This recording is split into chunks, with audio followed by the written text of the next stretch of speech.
Messieurs, dames, Tanguy Koki.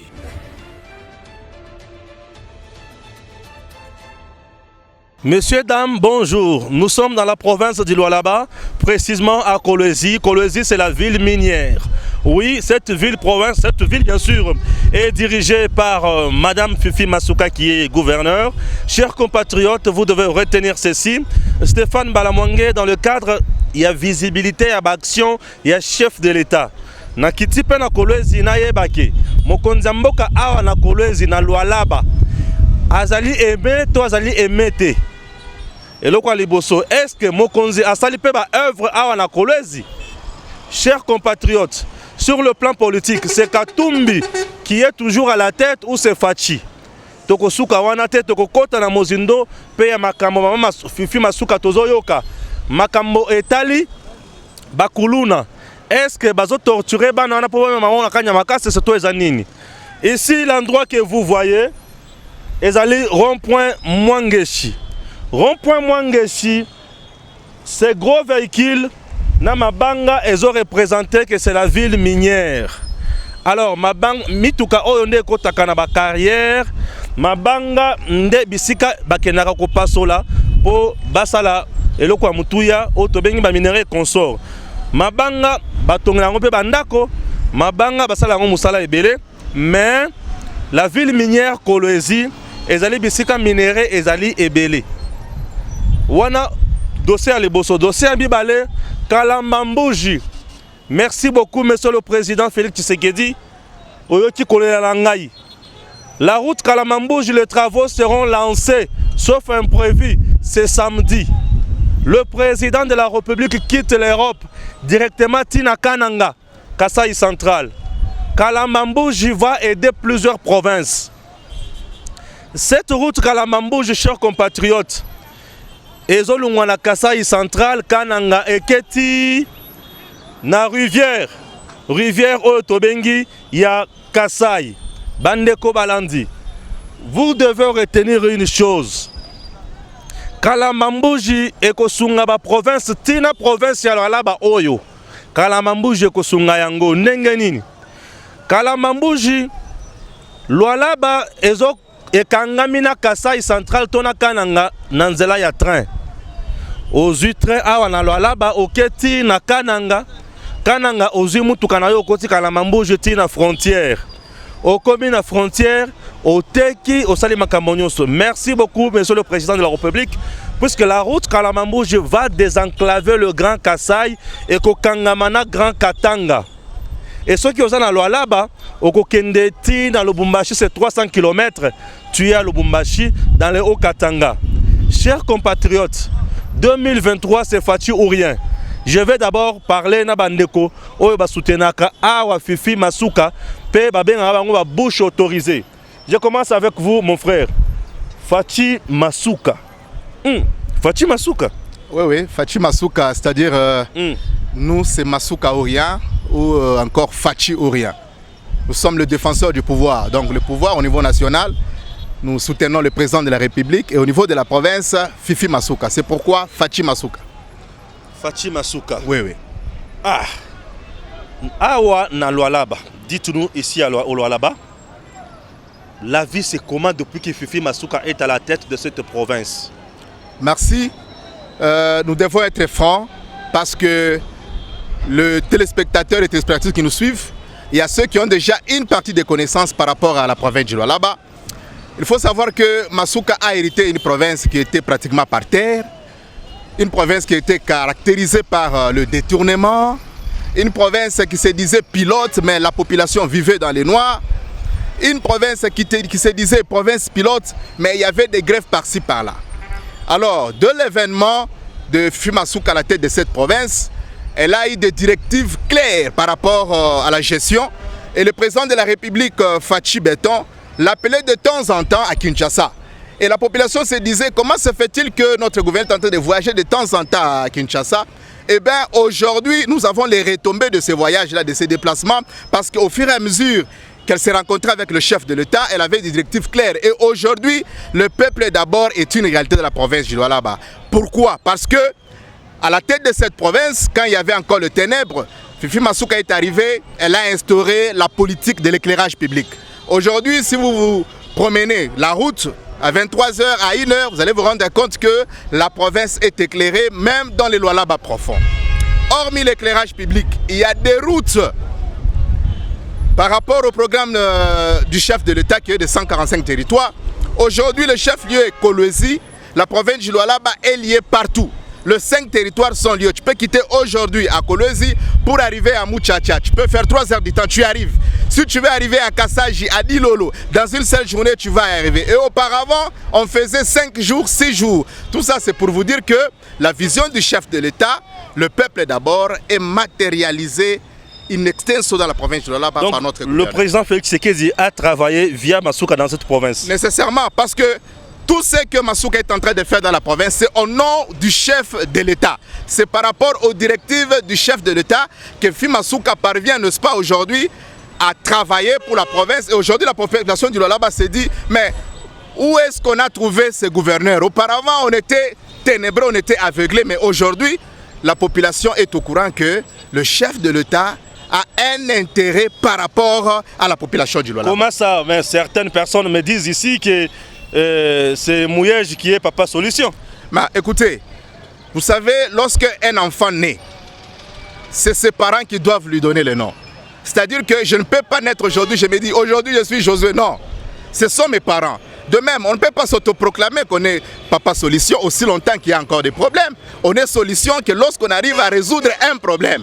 Donc aujourd'hui, la province est massoukalisée et facilisée par les réalisations. Donc aujourd'hui, les histoires des Papa Solution appartiennent au passé. Et c'était juste une gabégie, c'était juste une façon de tromper la population par rapport au surnom. Mais la réalité est que Fifi Masuka a hérité une province qui était pratiquement par terre. Mais aujourd'hui, quand nous nous promenons même dans les territoires de la province de Lualaba, vous vous rendez compte que c'est Fachi qui gagne et c'est Masuka qui gagne. C'est Fachi qui gagne et c'est Masuka qui gagne. C'est ce que les amis disent ici. Chers compatriotes, il y a aussi un autre dossier très brillant. On dit ici Fifi Masuka avec Madame maire de la ville, maire de la ville, Madame maire de la ville, ne supporte pas les motocyclistes, les Wewa. Or, on dit que tu as Wewa, Wewa wana, bazali ba pire, ba petit, il y a Fachi, ba soutenaka Fachi. Mais on dit que c'est plus tribalisme. Capital et tribalisme, on dit que c'est ici. Non, non, non, non, non. Il faut quoi réaliste, il faut être très réaliste. Vous savez, quand on parlait du tribalisme, c'est lorsque Fifi Masuka n'était pas au pouvoir. C'est lorsque Fachi n'était pas au pouvoir. Avec l'avènement de Fachi Béton, aujourd'hui, quand nous marchons de la province de Lualaba, on ne sait pas se poser la question qui est derrière nous, qui est à côté de nous. Nous tous, nous parlons le même langage qui est l'unité. En se basant beaucoup plus sur la vision du chef de l'État qui est l'union sacrée. Quand on parle de l'union sacrée, c'est-à-dire qu'on oublie nos origines. Quand nous nous retrouvons ensemble, nous parlons de l'unité et nous parlons du développement de la province ou du pays. Alors, parler qu'il y a du tribalisme, c'est faux et archi faux, parce qu'aujourd'hui, en parlant avec nos frères Wewa, il faut savoir qu'il y a des artères où il y a des véhicules qui font leur travail. Et il y a des artères où uniquement ce sont des motards qui doivent faire leur travail. Donc c'est-à-dire qu'il y a une collaboration franche entre les autorités et les motocyclistes. Et c'est-à-dire qu'aujourd'hui, tu ne peux pas entendre la province de Lualaba que non, les Wewa ont marché contre une autorité de la province, contre le maire de la ville. Non. Pourquoi? Parce qu'il y a cette collaboration étrange par rapport à la gestion de la sécurité de la province de Lualaba. On dit encore que Fifi Masuka, c'est l'unique personne qui avait favorisé à Jean-Marc Abound d'avoir des carrés miniers ici. Sois clair et véridique avec nous. Oui, ne vous en faites pas. Vous allez tous passer et vous allez répondre à ces questions. Vas-y. Merci beaucoup. Vous savez, c'est l'unique province où l'autorité s'est exprimée par rapport à un ça ne va pas dans la gestion de la chose publique ou encore dans les domaines miniers. C'est-à-dire que si Fifi Masuka encourageait, parrainait les actions de M. Kabounda dans la province de Lualaba, il n'allait pas s'exprimer. Donc c'est-à-dire que Fifi Masuka est la première autorité de tous les gouverneurs de s'exprimer par rapport à l'ingérence de Kabounda dans la gestion de mines. Donc Maman Masuka n'a jamais favorisé ça. Si elle devait favoriser, elle ne devait même pas s'exprimer, elle ne devait pas dire non aux mafias dans les domaines miniers. Mais on a montré quelques carrés miniers ici de Kabounda. Non, non. Ici au Lualaba. Non, non, non, non, non. Mais comment vous Écoutez, vous savez, il y a une façon aussi de saper la réputation. C'est ces images-là brutes. Vous prenez les images d'un site minier quelconque, vous collez ça au gouverneur Fumasuka. Moi, je pense nous devons être réalistes et nous devons être les enfants de Dieu, les enfants de Fachi, qui disent la vérité. Donc, nos téléspectateurs doivent savoir que l'autorité provinciale n'a jamais parrainé une action de Papa Kaboun Nakaboun dans cette province par rapport au domaine minier. Merci beaucoup. Voilà, je le libère, je vais prendre un autre. Cette fois-ci, il va aussi essayer de nous parler d'un dossier Yabakuluna. On dit bazo kangana bana ya ndako. Bazo kanga bato baza. Vous vous souvenez? Bato babenga kanga mingi. Baibisanga ndeko Stéphane sur Edem TV officiel. Fifi Masuka na gouvernement na ye. Bazo kanga bana nyonso na ba oyo bazo sala bazala bakari minye bazo kanga bango ba jeune. Bazo tinda bango wapi na Kanyama Kasese. Bazo kanga bato nyonso ndenge balingi. Et na yoko yoka Papi Tamba. Je dis Papi Tamba, ferme ta bouche. Papi Tamba, ferme ta bouche. Papi Tamba. Jusqu'à aujourd'hui, paraît-il que tu es encore PCA quelque part. Bossa la mise en place, bon la Papi Tamba. Wanelo Kwali Bossa, Papi Tamba a dit des choses horribles. Je voudrais qu'on soit battu. Ya Fifi Masukape, Baloba. Je suis descendu jusqu'ici. Nabanzi que c'est beaucoup comprendre ma Kamboana. Voilà, je prends un bien-aimé.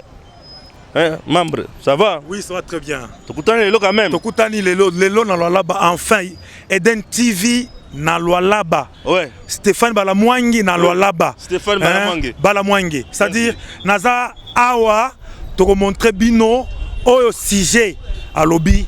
Nous sommes prêts à répondre à toutes les questions possibles. On dit que Madame Fifi Masuka est en train de saper la vision du chef de l'État. C'était laquelle? Kozabana oba délinquant sans travail, kopesa bango formation na Kanyama Kasese. Natango ya Kabila ont tué ces enfants-là. Mais sous président Tshisekedi, on prend ces enfants-là, on les encadre autrement, on les initie dans le métier Moussous. Mais on dit que Fifi Masuka ici est en train de tout saper. Mais merci beaucoup, Monsieur Stéphane Balamwange. Oui. Bomoni nyonso oyo zo le kanalo là-bas. Et ça la mauvaise foi, l'acharnement contre la fille aînée de l'Union sacrée. La fille aînée? Oui, c'est la fille aînée de l'Union sacrée. Elle est la première à adhérer à la vision du chef de l'État. Okay. Mais et comme oui singai tango bato bazoloba ke ao sapé vision chef de l'État awa là-bas. Mais ça m'étonne, ça va étonner tout ce monde là, l'Olabé et l'Olabèze. Ça va les étonner parce que l'Olabé est qui ndenge boyete, est qui a boyete. Mais aujourd'hui, il y a un changement total à 80%. Depuis l'avenue de Marie-Thérèse à la tête de la province Oyo, la représentante du chef de l'État qui est Fachi Béton. Makambo Oyo boyu tukoloba awa ya Kanyama Kasese. Je vais anticiper. Oui, Kota la Mozindo. Mais Kanyama Kasese, à l'époque, il y a le président honoraire Joseph Kabila Kabange. Bandeko Batoana. Bandeko bakangi bango prison. Bakangi bango prison. Mais depuis l'arrivée à chef de l'État, Fachi Béton a état de droit. Aobi bato oyo to tondi sa prison Pamba. To encadrer bango, to pesa bango ba formation. Bazala utile na société congolaise. Wana mabe ndeka pratique oyo Marie-Thérèse azu yango appliquer yango à l'encontre té. C'est-à-dire, ils ont mauvaise foi, l'acharnement. Mais aussi, bazo kangana ba jeune, bazo se débrouiller, bazo sala ba commerce na bango, bazo kanga bango sans que baza la problème. Papa Stéphane Balamwangi, wana naibi subino ya solo, oyo balobi eza ya solo te.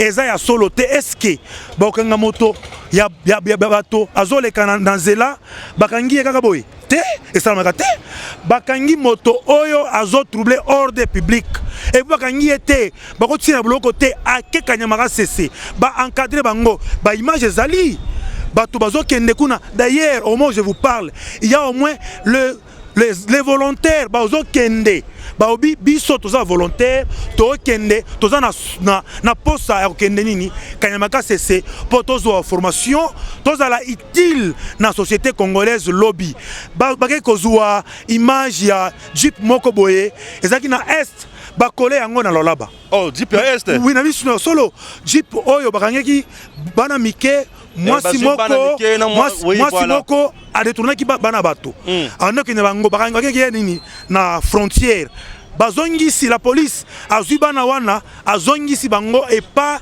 ya ba parents na bango bazui bakole yango na lolaba baobino Fimasuka azokanga eske atabino moko Fimasuka azokanga na bana ya 5 ans zotina makanya makase ya solo ça solo te tozana état de droit ngana lobaka bon la loi boye ceux qui na province oyo bazo respecter vision à chef de l'État matérialiser concrétiser et za province là-bas na moi si nini na gouverneur nini Fimasuka saini si cela était vrai si cela était vrai tozo kala Kinshasa ke awa na là-bas Fachi Béton à la place de c'est Katumbi qui coiffe ici. Non c'est que Fimasuka le travail pas bien je suis devant l'Eden TV. Eden TV, Bazolanda partout dans le monde. Partout dans le monde. Naïbi Subino ya solo. En tout cas, na province ya là-bas. C'est Moïse. Na province. Non. Alors c'est qui? Tombolo. Fatima Bozuata. Mais naïbi Subino. Bozuata bato bazole kananzela. Tozana mwangeji. Na entrée de la ville. Bozwa bato bazole kananzela. Bako yebi Sabino. Tozana président kaka moko. Ata na 13h30 élection. Motokoba Azate. Oh, naïbi Subino 13h30 élection. 13h30 élection. Motokoba Azate. Motokoba chef de l'État. Motokoba Marie-Thérèse. Nalolaba Azate. Yoga Siko. Oui. Akokanga Masiko. O mutuna ya kosakana te DMTV officiel Stéphane Balamwang. Nazali. Nazobele la koko langai. Ça va. Ngai bakata mutolo na mabele oyo. Ngai bakata mutolo na mabele oyo. Nayebi yango. Na manika. Tu peux me citer les œuvres réalisées par Madame Fimasuka oyo vendre la vision ya Fachi Béton, le peuple d'abord. Voilà, merci beaucoup. C'est une très bonne question et je vais répondre pour vous dire que Marie-Thérèse a sali Ebele Awa dans la province du là-bas. Dans un premier temps, il y avait l'insécurité totale. On faisait que tuer les gens, nuit et jour. Le banditisme, n'en parlons même pas. Mais Tangoye, a fandi si moi si le kola mobali, a fandi si masolo et fandi kimia. Okoyoka babomi moto te, okoyoka o bakoteli moto bakoteli beko na ye te, a dit makambo wana to tourner page. Insécurité. To tourner page. Merci. Miami balé. Oui. Ba infrastructure en tout cas toloba te. Banzela ebele. Banzela ebele. Tokende ungungando. Ungungando. Eza ba petite route te. Eza ba grande route et désengorger quartier à un autre quartier. Vous comprenez? Je suis ceux qui 3 quartiers ou 2 quartiers boy. Vous comprenez? C'est-à-dire à Sali Ebele, Ungungando, Manika, des grandes routes, hein, pas de petites routes. Et Tokenena Ewabora à l'époque, tu as 5 ans. Ewabora 5 ans, oui. Tu as un pont Fachi. Fachi Béton. Ah, pont Fachi. Oui, pont Fachi. Ça. Ezali. Image Ezali. Ben image Ezali, wana. Pont Fachi Béton. Eza awa. Et personne image. Et tokende Katakankombe. Tokende Ikuku. Ba grande route. Oyo et silisi embouteillage na route nationale. Vous comprenez? Éclairage public. La province est éclairée, la province toute entière, elle est éclairée. C'est-à-dire, il n'y a plus, quand, même si Moutou Kezo Tambola, sans phare, et que Tambola, et que comme on a place Oyo, il faut et Zala. Vous comprenez? C'est-à-dire, à Osala, Makasi, les lots, Bakrezer, Bandiko Somba, Ba transformateur. À l'époque, Mbongo et artisanal, tu as dit place de Kende, T. Mais Awa, depuis hier, a sali moins de 6 mois. À côté ici, au moins plus de 6 millions de dollars. Na lobby IGF face à la kia ou à corrompre IGF. Non, Bino, est-ce que inspecteur d'Eric moto corrompre hier à Zali et c'est assez botami. Assez botamité. Assez botamité.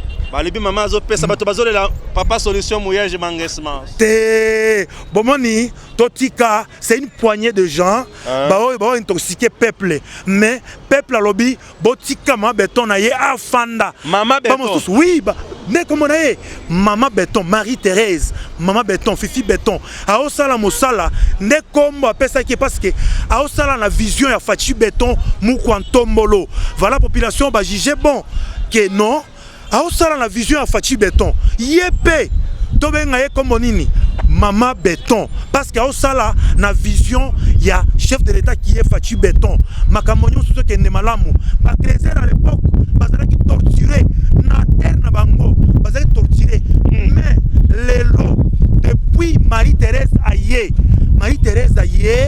a valorisé Crézer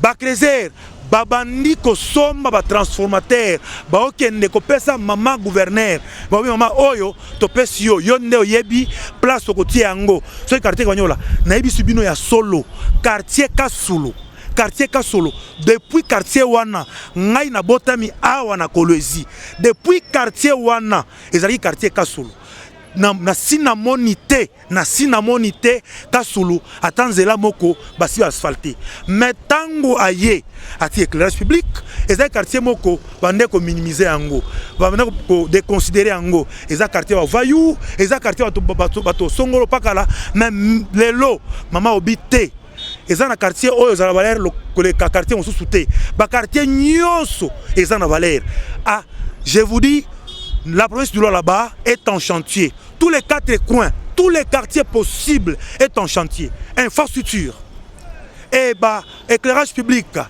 sécurité, afandisi masolo, bateau, lelo, en tout cas, dans le cadre d'abord social, bateau bazolia, na vision chef de l'État, le peuple d'abord, bateau za tracasete, bateau bazana liberté d'expression, koleka oya bango zalaki awa na Lualaba. Ceux qui bolingi bosala, moi marche, beaucoup na la police, beaucoup na bombe lacrymogène. Très bien. Mais le lot depuis Marie-Thérèse Aye, la fille aînée de l'Union sacrée. Oui. Très bien. Pour le but qui maman Fifi a salam salam so malam. Malamu, nyon so malam. Merci beaucoup. Ton aérogare.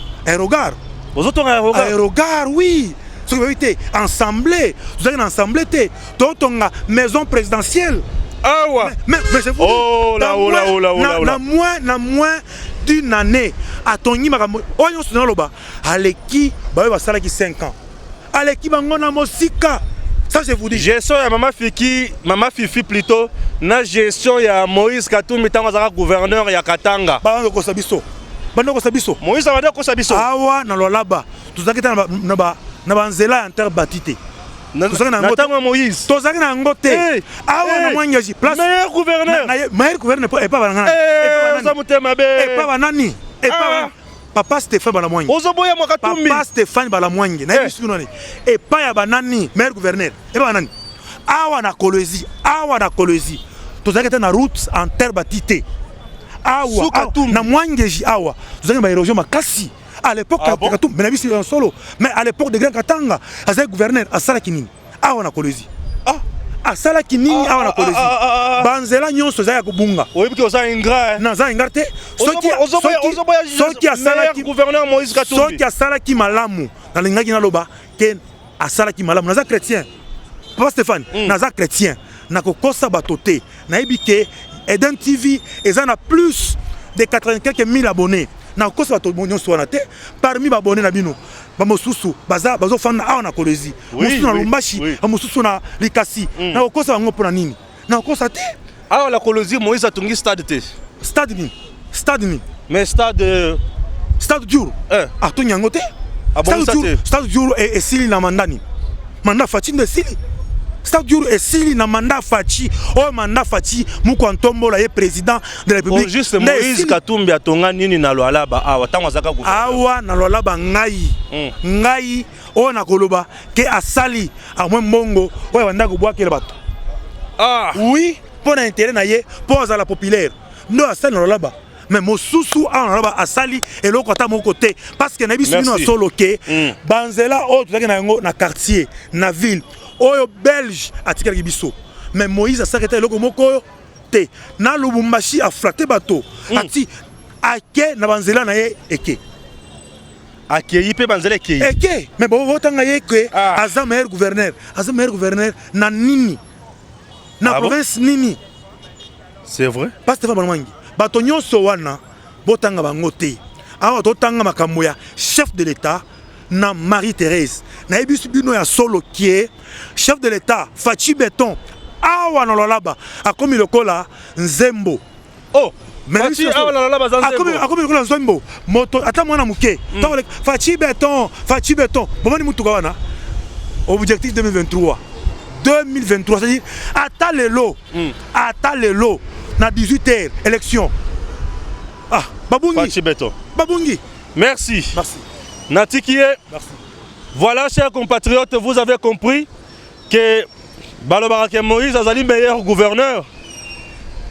Na espace Katanga. Binomoko boyoki abotami wapi na Lualaba awa la Kolwezi. Yoka sango na ye mabe makasi na matoi. Sango na ye mabe. Tango na lobarake bakoka na bango te bakosala eloko moko te et baibilo bakosala te.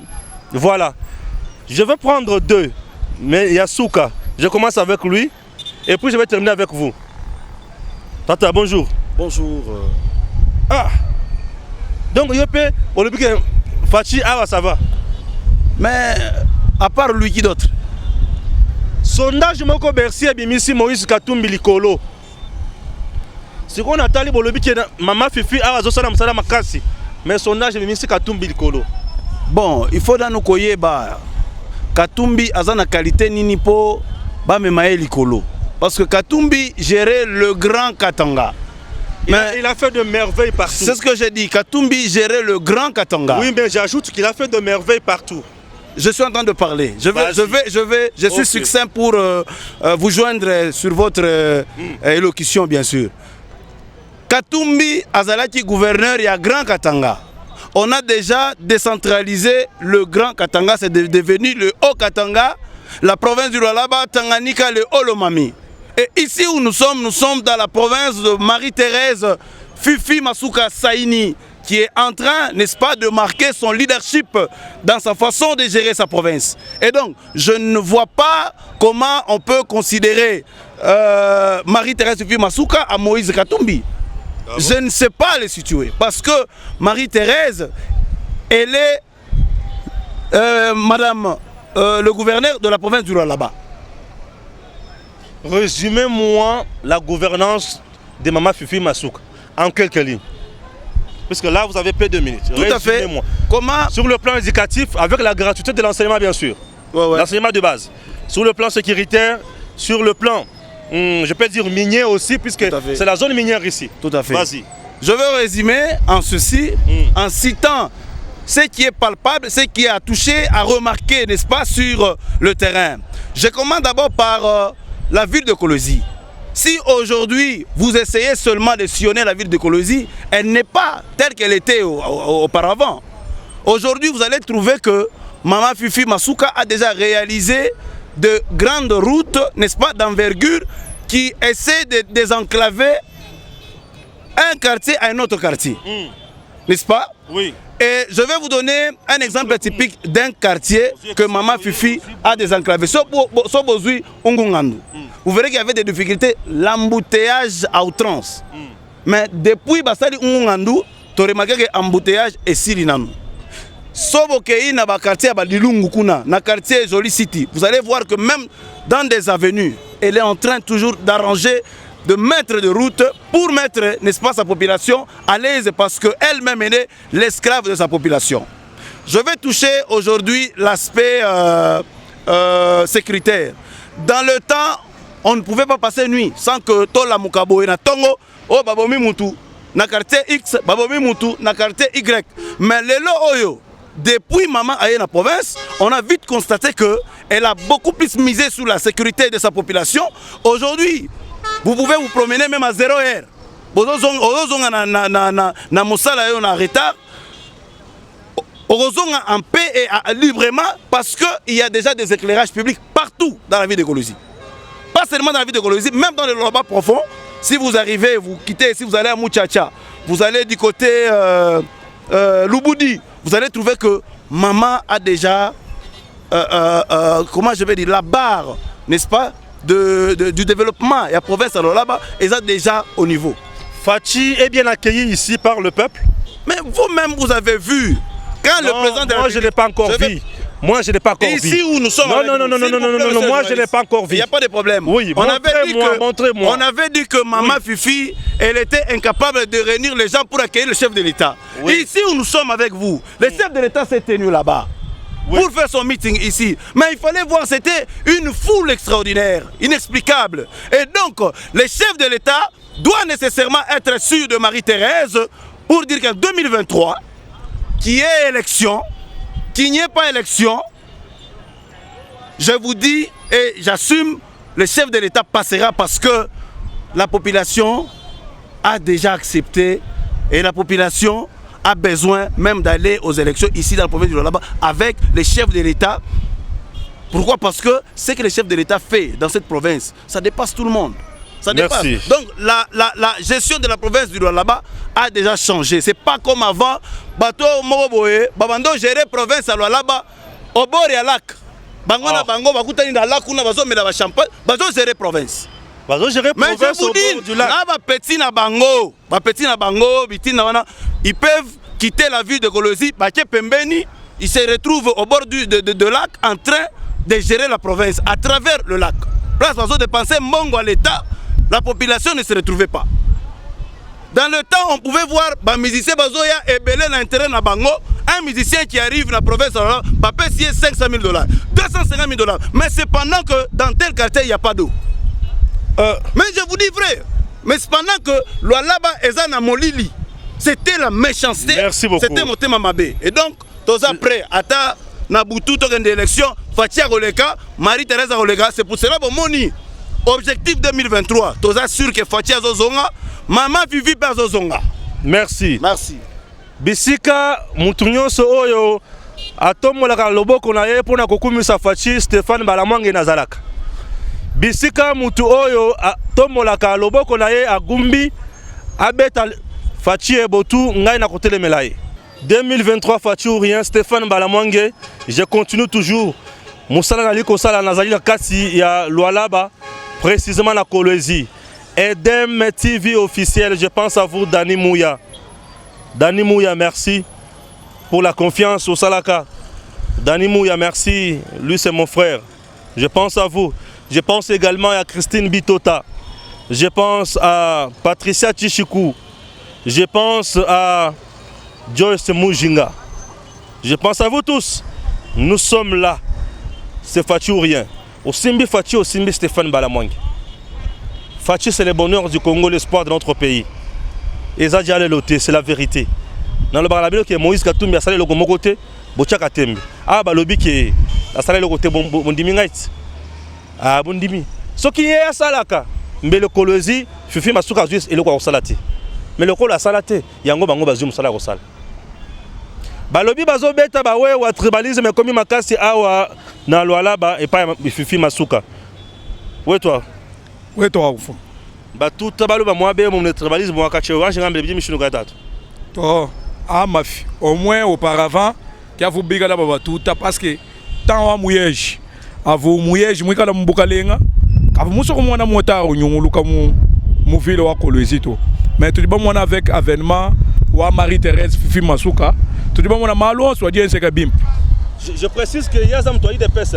Oh, les communicateurs, il y a des PES parlementaires. Il y a Awa. Ils vont soutenir Fachi Awa. Il y a CG Kabouya. Sans formol. Il y a CG Kabouya sans formol. Il y a Papa Fachi Béton.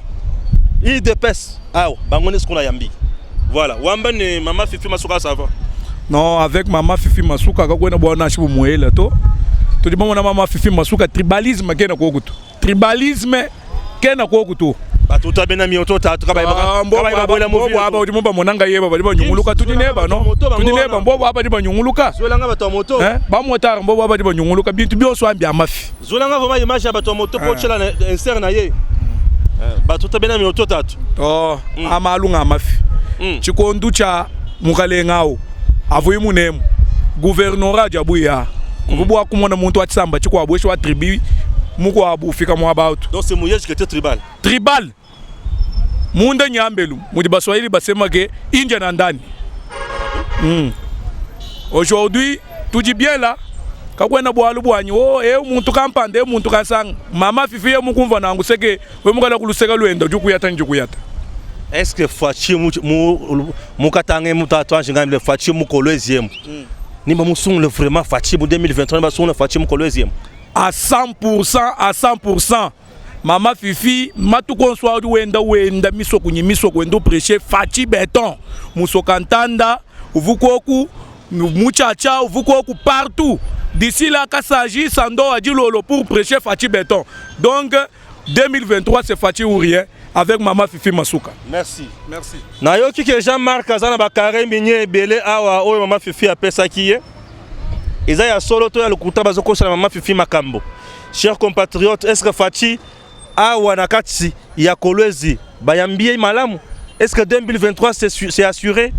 Ngai na kufela kaka Fachi Béton bande ko bolimbisa ngai. Tata, bonjour. Bonjour mon frère. Yope moko ya parlementaire debout ya IDPS Awa. Jean-Marc Abounda sana bakare minye Awa ya bino bato IDPS bino na bino bolembo ngwe. Mon frère Kandengo utikoloba ngana za la bouche autorisée ya Fachi Béton. Na kati ya Krankatanga. Il fallait na yebsa na expliquer la vérité mobimba oyo salema Awa. Oyo banda ko salema na pouvoir tango Jean-Marc Abounda zaki en tête en tant qu'intermédiaire ya parti. Jamais Mama Fifi Masuka zui kare minya apesi Jean-Marc Abounda. Wana bako sabinote. Nani tozaki na mama moko, dame moko boyebi bien Joyce. Dame wana azaki parmi ba actif, ya Krankatanga. Na période ya Kabila, dame wana bazaki na ba influence na bango. Nde wana keko proposer Jean-Marc Abounda de façon que azala soki couverture na ye.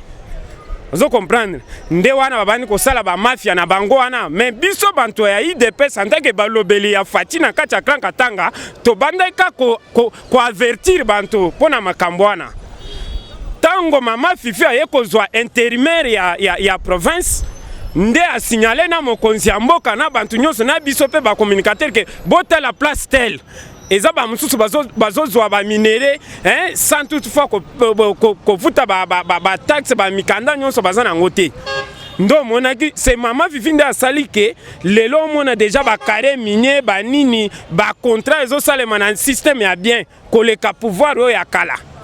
Déjà comprendre que pouvoir o ya kala wana Munto azalaki déjà un homme tribal ndenge mon frère Dominique Timbela oti koloba o abanda ko sala ke Kolwezi comme un royaume parce que azalaki pe na bantu na bango na niveau ya likolo lokola ba Jean-Marc Abounda nde bantu babanda ko sécuriser ye à partir ya Kolwezi mais Marie-Thérèse Masuka quand ndentolobaka la fille aînée de l'union sacrée Bobi Misaye na ba dossier wana parce que ye na Jean-Marc kuto banda ko simbate.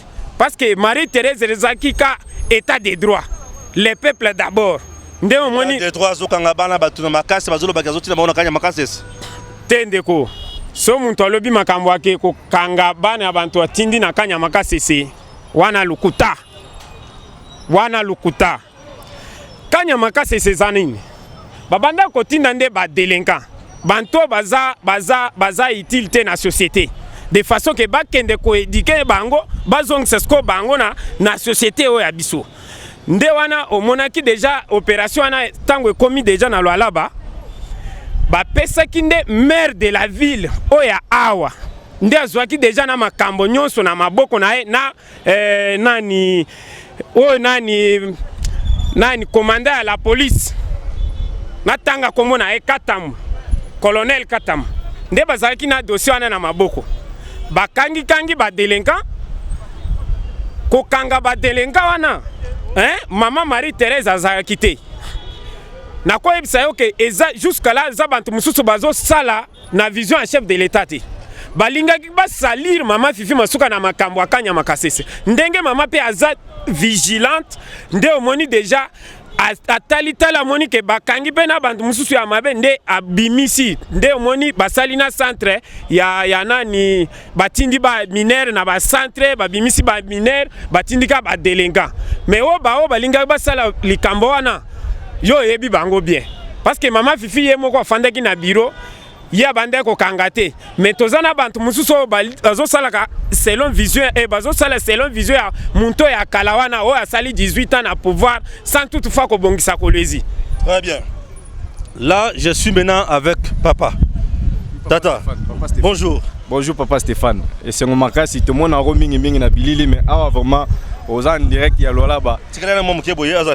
Voilà. Aux en direct il y a Lualaba devant les cordons voilà mina combattant de la RIA IDPS, combattant de la liberté et du pouvoir. Bao basala que parlement debout et kota na kacha Lualaba. Basala que parlement debout ils ont des 3 trios au monde à partir de Mwangezi place est un Tshisekedi wa Mulumba nde bisiko ba ike ba ndoko sangana to banda pe ko former ba o mususu pour que ba te évangile selon Fati na kacha lola ba pe bandimae grâce na biso ba ike o te ko tia pouvoir makasi pe soutien total ya mama IDPS ensemble azo fia ko la bino mabe ensemble les a parti à Simanda côté. Ensemble les partis politiques et les associations d'étrangers. Katumbi, voilà coûte Katumbi te Soriano. Alors combien de nationalités? Est-ce que yo roye ça ba ike boyo ça beso ma Katumbi? Wana tola la ponge ba bébé. Ye toti ka avant na ndenga abe akipeka mambo mazembe. IDPS na niveau A on a lolaba au senti que soutien total ya Marie-Thérèse Saini Masuka. Pour préparer l'élection selon vision surtout au Yanda qui s'en a sur le CG Kabou Augustin, mon abouté AK47, au Kumala IDPS, c'est très bien, soutien total à mon Konzamboka. Donc ensemble, t'allez là, on va drapeau ensemble, jusqu'à présent, on a monnaie vraiment, Gims, Pepe là, on va tout battre là. Pepe doit insérer à l'écolo. Est-ce que drapeau ensemble, on a rond-point à Oueza? Au comment on a effigie chef de l'État? Non, on a effigie à Fachi. Nous quand à l'époque on a effigie Fachi bande ko zanaka tshalola bate. Et bande zanaka tshalola bate. Gestion ya Fifi Masuka gouverneur. Est-ce que zosala ke Fachi balingaye na kati ya Congo ya Luala ba awa? En tout cas, merci pour la mutuna papa Stéphane. Gestion ya Marie-Thérèse Saini Masuka Masha Moumenu. Masha Moumenu, maman Oyazo Sala Moussala, selon vision ya Mokonzambo Kafati Beton. Parce que yemo ko le biete, azala ki na kacha lola ba oyo. Bande konaye soit disant peut-être les Katangé, batia ki e na ciment. Mais Fati Beton aye ko tombola e. Amatisi a PC valeur. Tala lelo o comprendre que capital mondial ya cobalt na kacha lola ba. Tala gestion na ye eza parmi ba province oyo ezo pesa que chef de l'état na ba ponami oyo na sima 2023 ba ko ponaye na lolenge moko ko sakanate azana ko sala porte à porte azo kota na kacha ba village depuis l'indépendance ata mokonzi mon côté ezala Katumbi a gérer Luala ba o pendant a gérer Katanga pendant 14 ans akokana nute ko koma na ba village ezana de ko mususu ote ko kende papa Mouyej bakomana nous mais Marie-Thérèse azana kokom azo prêcher Fati devant peuple parce que papa Stéphane a ce que bateau va voter à Mokonzamboka et sa population à Luala Baté. C'est dans l'intérieur que le chef de l'État sera élu. Maintenant, elle est en train de fournir ses efforts. Il y a Kosala ba descente wana ko prêcher Kolobela. Kosala ba action na bamboka mususu kota mushima. Bazala kita ata na internité. Na minute azo tchaba initiative que réseau ya RTL pe voda combat kitakuna ba faciliter population route Solwezi Kolwezi.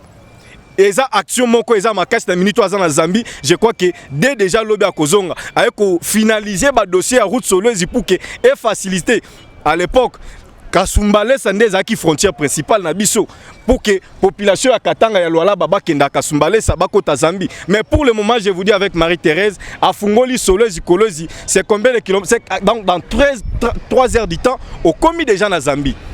Au commis déjà na Zambie à partir à Kolwezi. Pe frontière il y a dit Lolo Kassaj na Angola et fungwami au moment que coopérative ya Fati Beton leadership ya gagnant et zo fungwama pe à partir à Marie-Thérèse population à Luala bazo sala musala kitoko et za lelo tala ba échangeur tala assemblée provinciale bisonde ba iko batali boso ya kozwa ba bilili assemblée provinciale o yazo tonga au coup na keno biloko moko eselemate depuis l'indépendance aux îles sous aérogare wana depuis Mobutu atikela biso ba belge batonga nanu aérogare par rapport à régime dictatorial ya monsieur Kabila bakenda mais lelo Marie-Thérèse avec le financement ya province province ezaki mbongo ezaki géré na kati ya badongolo misu na libenga ya bato mais ye aye atie recette ekendana Gilles Alingete papa Gilles azalaki awa a confirmé moko te Marie-Thérèse Maboko Pembe a distingué na kati ya ba résultat na niveau ba province nyonso parce que na mito a komi ndakisa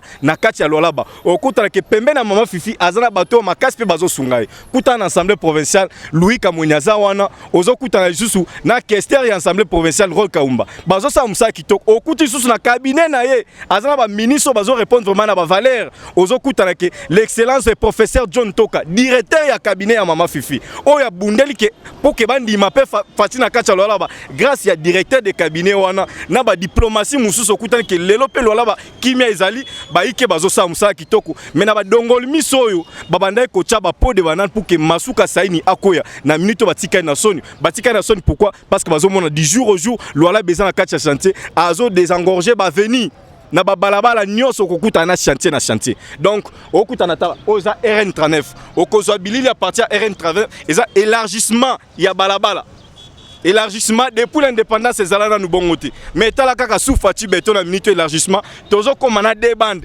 mi balé na retour donc ozo kutana ke autoroute ya ngwana séparation azo tia ba séparateur ba chantier na ndenga lola ba kutu kolobate surtout plus beaucoup état de dans la kati ya lola ba papa Stéphane to kolobate biso ba ike ba menace belé arrestation contre biso mais ozo kutana pe ke na niveau ya province ya Lualaba Marie-Thérèse azawana okutana aner redok ya aner na biso bazo sa musala kitoko okutana la police colonel adjoint Pierrot ozo gérer ville ya province ya Lualaba na mito intérimaire azo sa musala kitoko kutana procureur Arthur parce que grâce ya batwana oyena dossier batali bon non infraction moko ezate ba plainte moko sans soubassement juridique mais PG Arthur na premier substitut na biso ya auditorat militaire Emile Moussala vraiment kitoko na ba congolais nyonso na ba Lualaba pe Lualaba ba ike vraiment parce que yo moko za abo na bike beaucoup kuta na pe na mama Fifi yo moko pe ensemble parce que déjà à la nio parce que ko kita na bino na mabele eza confirmation eza mapamboli okuta na pe pasteur Guilé aza awa donc na minute sans formol ba ike nyonso et sengo makasi pona. Merci beaucoup. On a ajouté Fachi Beton, il fallait territorial à changer. Territorial na katia Lualaba. Bao bazo sala mabe. Bao bazo sala ke mama Fifi a continué na musala na ebiente. Ezaka bao yo. Oh muntu akalawana tiki na pouvoir. Fachi Beton, il fallait mairie à Kolwezi, mairie à Kassanji. Babrukumestre o changer bango parce que jusque là, muntu akobang sa muninga zate. La bouche autorisée à Zoébisa Fati fallait qu'à changer mairie à Kolwezi. Merci. Bazo baby sa combo na yo. Et ça territorial. VP Marcelo, coup de chapeau combattant d'élite. Hein? Dernier survivant et Spence délimité. To lobby bo changer na nous territorial. Merci Gibbs. Merci Nabilo Banso. Nous continuons toujours dans ce jour Nabiso Nakatia Kolwezi. Vous allez comprendre et découvrir Makambo Ebele. Merci. Messieurs, dames, Tanguy Koki.